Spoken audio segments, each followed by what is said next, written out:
చూడండి, ఇక్కడ చక్కటి మాటలు చెప్తూ ఉన్నాడు.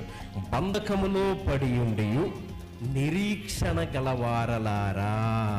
అంటే ఏ బంధకాల్లో ఉన్నావో, ఏ శ్రమల్లో ఉన్నావో, నీ నిరీక్షణ బంధకములో ఉండినా నువ్వు నిరీక్షణతో ఎదురు చూస్తున్నావే, నీకు రెండంతల దీవెననిస్తాను అని ప్రభు చెప్తూ ఉన్నాడు. హల్లెలూయా. అంటే నువ్వు శ్రమలో నిరీక్షణ కలిగి ఉండాలి. శ్రమలో నీ జీవితంలో ఎన్నో శ్రమలు వస్తూ ఉంటాయి. చాలా మంది కన్నీరు కార్చి ఏడుస్తూ ఉంటారు, శ్రమల్లో ఏడుస్తూ ఉంటారు. కానీ నువ్వు నిరీక్షణ కలిగి ఉండాలి. ఇశ్రాయేలీలు, యూదులు వీళ్ళందరూ కూడా బంధింపబడి బంధకాల మధ్యలో ఉన్నారు. వారందరినీ కూడా నేను విడిపిస్తాను, వారందరినీ కూడా నేను చెరలో నుంచి బయటకు తీసుకువస్తాను.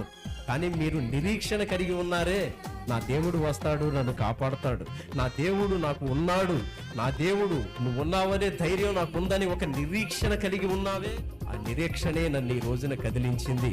మరలా మీరు కోటలో ప్రవేశించండి, నేను మీకు రెండంతల ఆశీర్వాదాన్ని ఇస్తాను. ఏ బంధకాల్లో ఉండినా ఒక్కొక్కసారి మనల్ని ఏం చేస్తాయి అనంటే ప్రభు వైపు తిప్పటానికి కూడా బానిసలుగా మార్చేసుకుంటాయి. కానీ నువ్వు ఎప్పటికైనా మారతాను, నా దేవుడు నాకున్నాడు అనే నిరీక్షణ నువ్వు కలిగి ఉండాలి. హల్లెలూయా. ఆ బంధకంలో నీవు ఉన్నావు, ఆ బంధకంలో ఉండి కూడా నీవు నిరీక్షిస్తూ ఉండాలి. ప్రభువు చేసే మేలు కోసం, ప్రభువు కోసం నువ్వు నిరీక్షించగలగాలి. హల్లెలూయా.